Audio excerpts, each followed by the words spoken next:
The New York Jets are making moves as since Darren Mougey got to the front office with the new New York Jets regime, we are seeing moves already happen specifically in the front office with some guys losing their positions or getting new positions and other guys sticking around. And this will have an implication on how the New York Jets go about their free agency, their draft, and potential trades that they could make. And we're going to break all of this down. What's up, guys? Welcome back to Jets Digest. It's Chris and Matt here.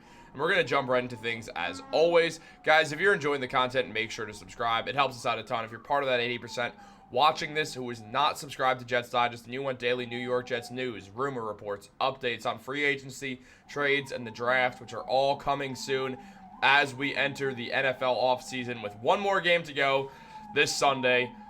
Some people call it the Super Bowl. I call it the Matt Long throws Cheerios at homeless people bowl. Because, well, he did that one time. It was really not cool of Matt. But in all seriousness, Darren Mougey has been... Did not do that. Sure. But Darren Mougey's been making some moves, and some things have been adjusted with the New York Jets and the way their front office is going about things, which is not surprising. Many guys, when they take over, like to do things their own way. They like to either bring in their own guys or adjust the roles and kind of change things up so they can have it the way that they see fit. Now, taking a look at what happened, essentially, it was mentioned that the Jets and David Socie have parted ways. Socie was promoted last year to Senior Director of Football Strategy after 5 years as the Senior Director of Football Administration. Socie was part of the organization since 2018, primarily was involved with salary cap and contracts. Now, since 2018, the Jets have not been very good at football, having a 36-80 record. So obviously, this is something where you look at the New York Jets, you look at Darren Mougey, and you understand, Matt, why he would make this move to kind of get rid of a guy who definitely didn't have any success in New York. There have been a lot of holdovers from organization to organization. The Jets keeps changing the coaches and the GM, but a lot of guys behind the scenes have stuck around. So it certainly looks like right now the New York Jets are ripping the organization down farther. Not the players, but the people in the organization, the higher-ups, the guys in the front office, not just the top guys like the GM and the head coach, but the guys behind the scenes, the guys that we don't talk about every single day, the guys looking at stuff like, player personnel on a more specific level, guys like the capologists. And I love this because like this record that we're looking at right now, 36-80 has been absolutely unacceptable. That means no one has done their job well enough when it comes to the New York Jets organization. And I love bringing in new guys and switching around the way things are being done because everyone knows Einstein's definition of insanity, doing the same thing over and over again and expecting different results. The New York Jets, if they want to expect a different result, they have to start off with doing different things. Certainly, that is what they are doing this year going forwards. We just saw Woody Johnson a couple of weeks ago came out and pretty much admitted that he's been a bad owner and he has to look inside himself and figure out how to become a better owner, which is the number one most important step when bringing this New York Jets to the forefront of being relevant, being a better franchise, because a lot of people will agree with me when I say the number one problem with the New York Jets has been Woody Johnson because his meddling and mistakes has made it so no matter the good things that he's done, his mistakes just outweigh them and he bogs down whatever team is being able to be put on the field. Example, firing Robert Saleh 5 games into the season. A team has never made the playoffs after firing their head coach midseason. So we weren't going to be the first. Woody Johnson, really hope he's looking very closely at himself, looking at the mistakes he's made in the past and can improve upon them this season. I certainly think he's going to look at his specific biggest mistakes and he's not going to make those mistakes again. Someone in the comments pretty smartly said, that he says that now, but we'll see when stuff actually starts breaking down. We'll see what happens because a zebra can't change its stripes. And honestly, I think that comment, there's a lot of truth in that comment. Right now, Woody Johnson is saying the right things, but for this team to actually start changing for the better, he has to start doing the right things. We always say, don't listen to what people say, listen to what they do. Woody Johnson, so far this offseason, it feels like he's doing the right things. He got the head coaching candidate that we wanted. He got a new GM candidate who seems to have a promising future with the New York Jets and a relationship with Aaron Glenn, the head coach. And these seem to be continued movement in the right direction with moving over deeper personnel guys like the move that we saw today. Yeah, I think this is just another sign of the the New York Jets and Darren Mougey coming in here and Aaron Glenn and just this regime of we need to change this culture as soon as humanly possible, and that starts at the top. And essentially Woody Johnson seemed open to kind of adjusting and taking a step farther away from the football operations of everything, which is a good sign.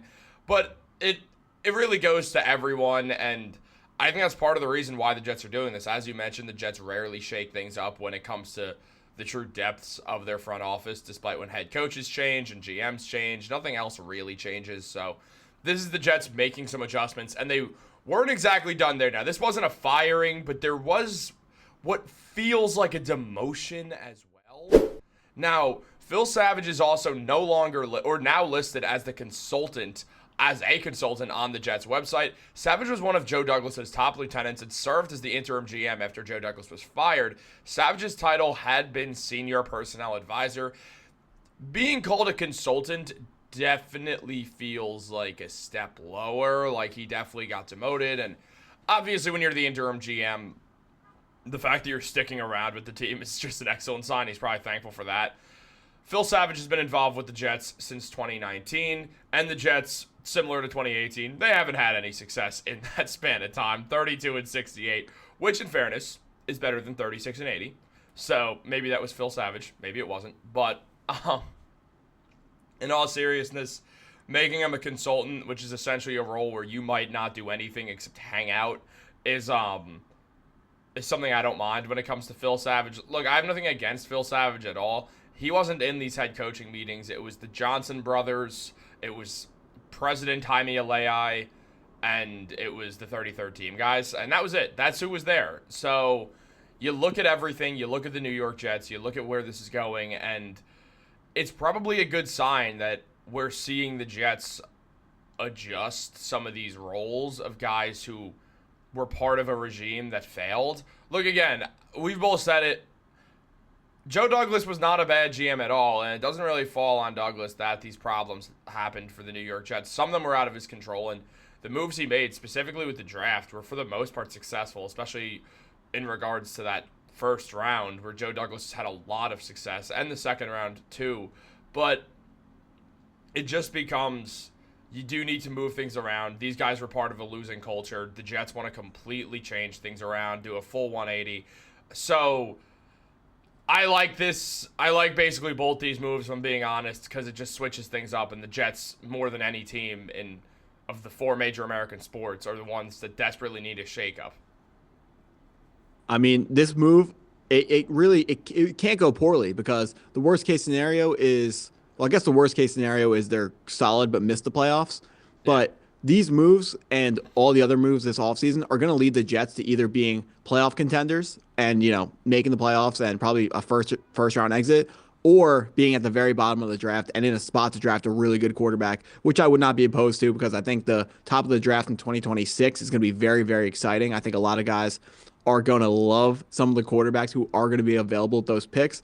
As far as it goes for Phil Savage, this certainly is a demotion from senior personnel advisor to consultant. He was an option for the New York Jets GM for this year, but he didn't win that role. I don't think he was going to get that role. I don't think he was a serious candidate. I think they just interviewed him because out of respect for a guy who's been in the organization, someone who took over the mantle of interim GM and did a, solid enough job for what is even possible as an interim GM. Of course, you don't have the freedom to make the big moves, but we talked about some of his underrated moves on the channel, some of those like really under the radar signings, a lot of futures deals, guys that they brought in to the New York Jets to try out for the team next year in next offseason.